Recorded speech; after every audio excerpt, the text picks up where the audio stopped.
morning, everybody. Buonasera. Molt bona tarda a tothom.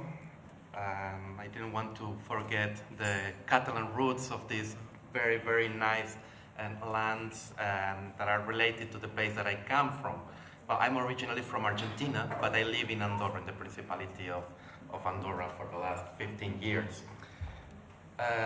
First of all, thank you so much for this invitation. Thank you so much for considering the UNWTO within this conference. It's a honor for me to be here.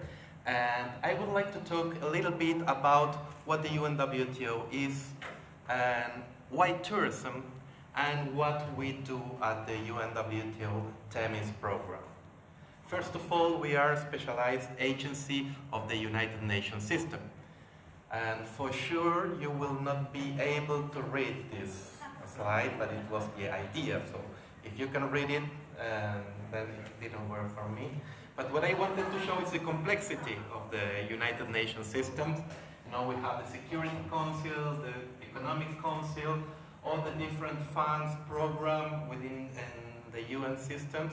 And there is a group of specialized agencies where you have the ILO, the FAO, the UNESCO, and one of the most recent ones here is the World Tourism Organization, that some 15 years ago it became part of the United Nations system.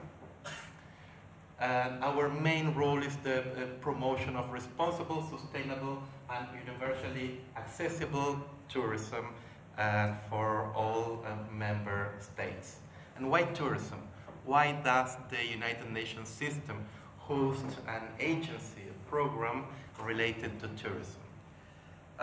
This is some facts of the importance of tourism for the world. 10% of the GDP worldwide is related directly or indirectly to tourism. 1 out of 11 jobs in the world is related to tourism. It represents 1.5 trillion in exports. It's 7% of the world's exports, and it's 30% of the services exports worldwide. And this is especially true for developing countries.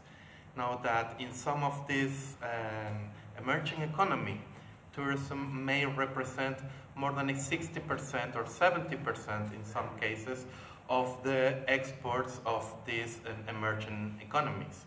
So for those countries which has no oil, no industry, tourism sectors becomes a way of economic development.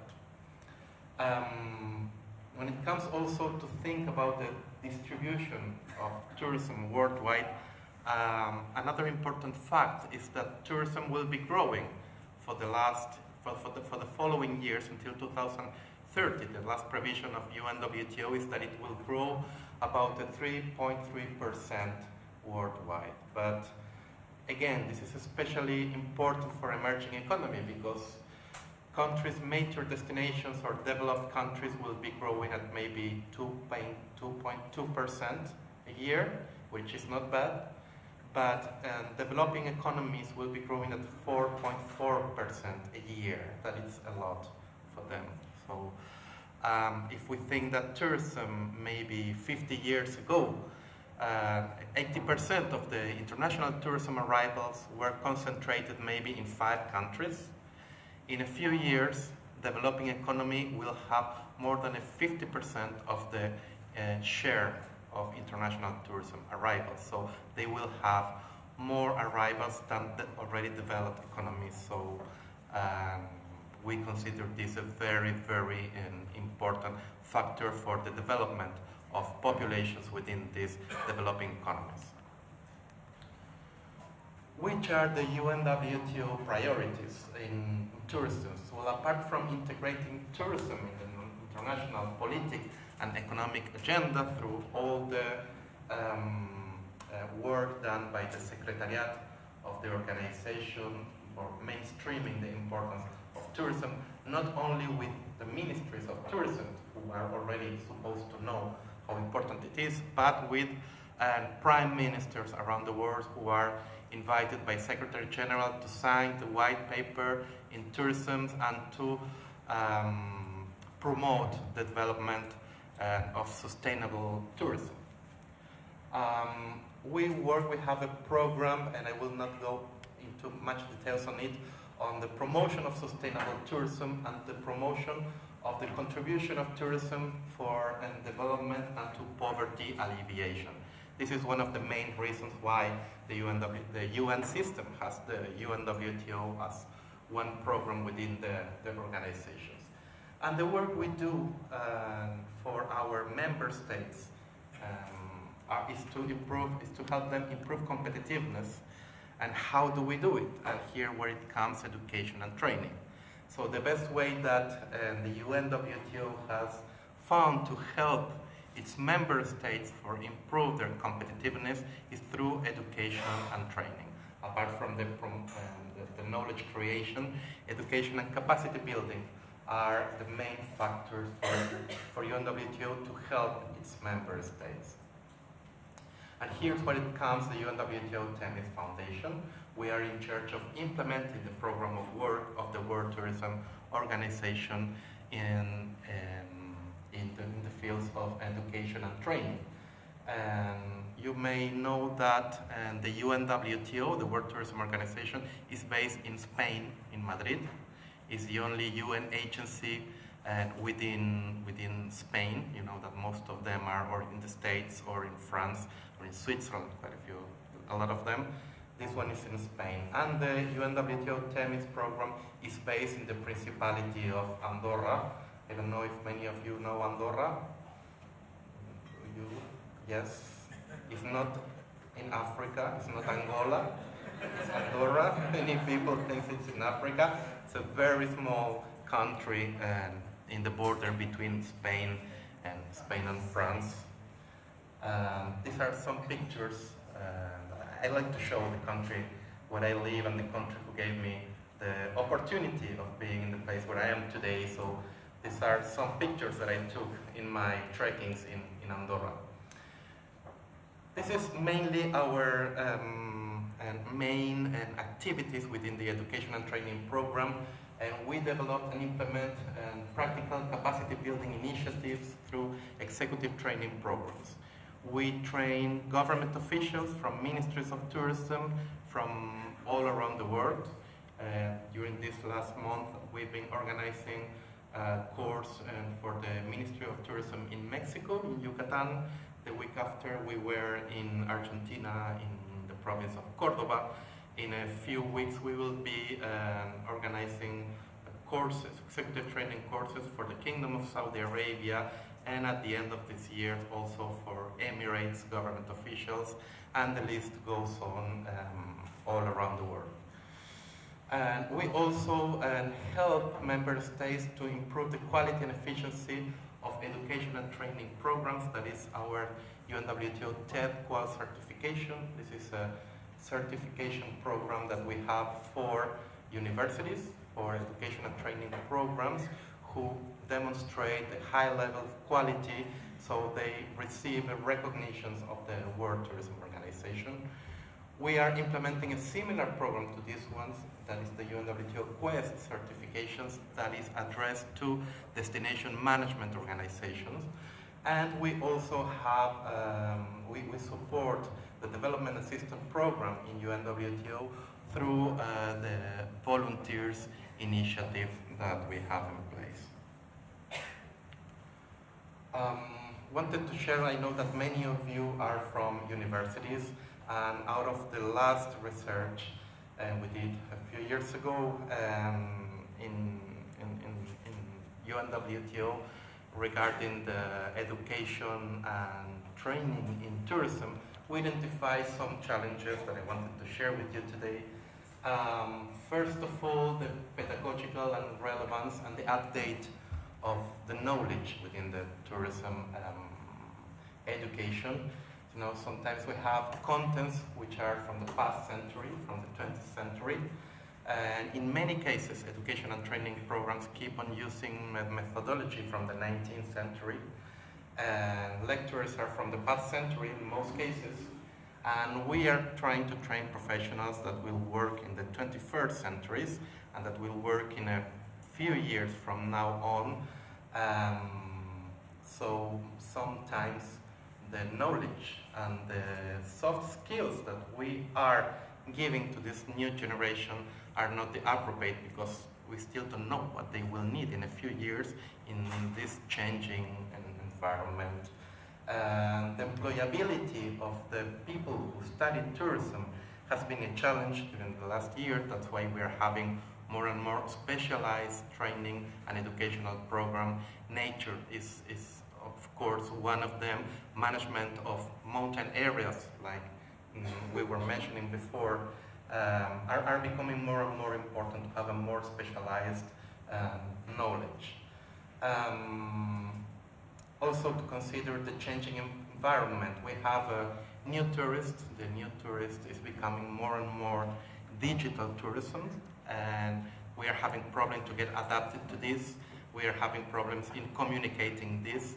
And most of the literature and most of the research we have in tourism in the past was from geography or from economists. So we still are finding some web pages on tourism destinations who are communicating the geological aspects of the tourism destination or the historical aspect for the tourism destination, something that is written almost for geographers, not for general tourists. So these new skills about how to communicate are becoming more and more important, and innovation.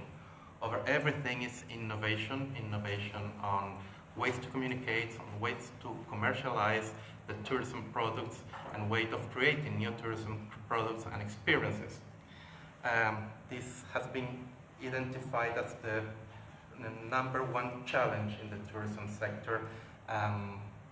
Regarding innovation, I would like to share with you a thought of our Secretary General. You know, in the 1969, the United States put a man on the moon, or they say they put a man on the moon. I still don't know.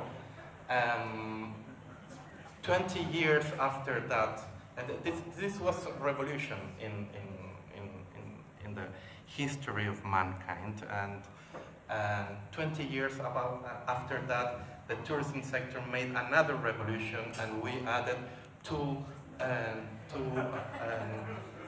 wheels to a suitcase. So we've been going really fast, and 20 years after that, we added another two and made the life of tourists really, really easier. So this is a challenge. The tourism sector hasn't been innovative, and we need to keep on benefiting from the innovation from other sectors, but also to start thinking innovation and to start teaching this mindset for innovation to the new generations. Coming back to why tourism again, I would like to share last two thoughts on tourism. One of them is related to the World Tourism Day celebration, that is related to accessibility. So that the 15% of the world population has some form of disability. That is more than 1 billion people. So, and UNWTO considers it a priority, and tourism should be accessible for all, but it's also a great market opportunity. There is a whole segment that needs special assistance when traveling, and there is a lot of people around these disabled people who travel with them, who are a really, really important segment of the market. Some destinations like London, for example, has been doing a great job in communicating these special conditions they may have for disabled people, and are doing a really, really great job on this. And another one is related to tourism and peace. And you know that the UNWTO has come a little bit late with this, to highlight the importance of tourism and peace. For different reasons, they haven't done it in the last years, but this year they did, and in July, we had a conference in Sri Lanka on tourism, a catalyst for peace and development. The main outcome of this meeting was that the recognition that tourism can effectively play a key role in building peace and supporting reconciliation processes. This is especially true from some countries like Sri Lanka, for example, who had a really long conflict and no tourism is becoming a way of development and of reconciliation, national reconciliation. And we have also Colombia. Last week I had the honor to be in Colombia. I arrived there the day that they were signing the peace agreement with the FARC, with the guerrilla.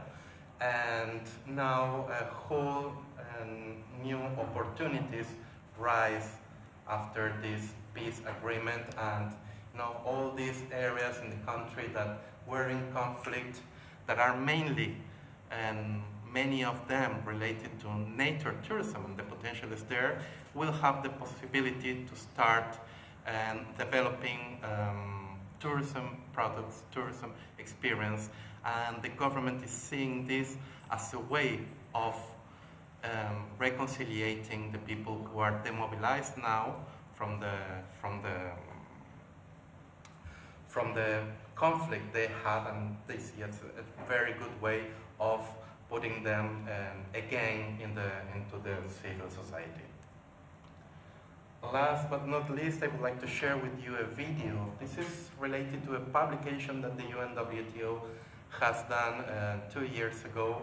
It highlights the social dimensions of tourism, and it tells the stories of different people who found their ways, who made their ways through tourism. So here you have some experiences, some of them explaining their story.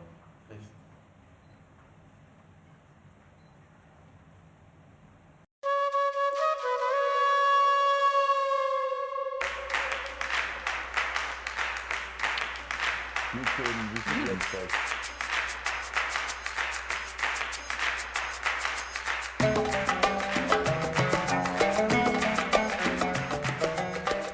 I've started my own tourism business that I operate out of Guljaman.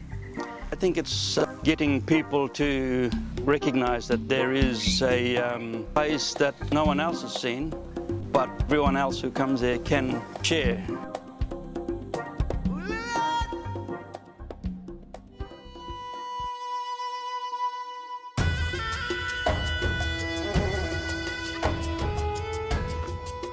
My name is Muhammad Defallah.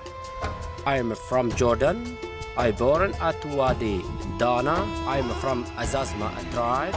It's a Bedouin family. I worked at Finan Eco Lodge in different jobs, and later as eco guide. When I go with the people, I tell them about my traditional life and my nature. I wanted to be a ranger or a guide as my dreams because I love so much gorgeous. I explained to my family and my friends I'm doing activities related to the park protection. Doing this work, I was able to continue my studies, improve communication skills. My children and my family are very, very happy of job that I'm doing, and they support me very, very, very much. Gracias a la unión de nuestra familia hemos empujado este proyecto adelante, ya que ahora vienen más turistas a dormir. Entonces mi comunidad se da cuenta de que sí es posible que puedan dormir.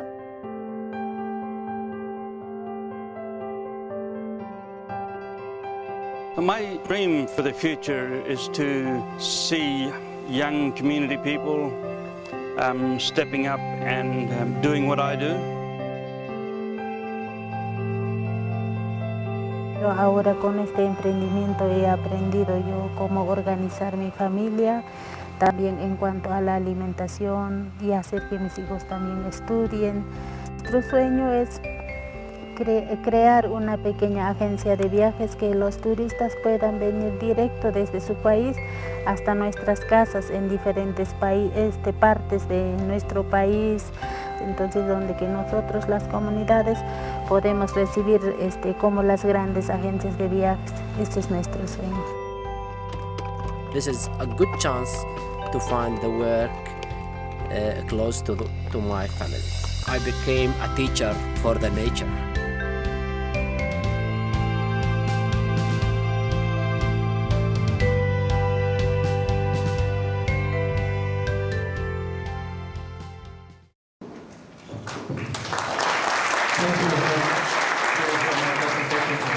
Thank you.